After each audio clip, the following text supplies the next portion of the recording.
Assalamu alaikum. Yan uwa barkamu da sake kasancewa a wannan lokacin. Bidiyon yau na kawo mana bidiyo ne yadda zaka mai da Facebook ɗinka daga wajen add friends ya koma yadda za a dinga following ɗinka. Zai baka dama a profile ɗinka sama da mutum 5,000 su following ɗinka.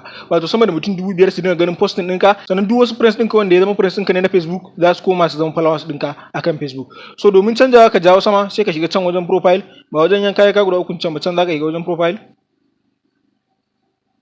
In ka taba shi in ya buɗo da kayaka, nan daga nan in ne kasa za ku gashi nan friends ɗina.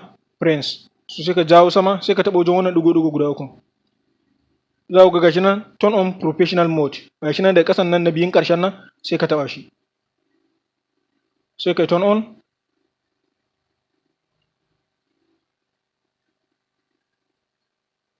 Sai ka yi done.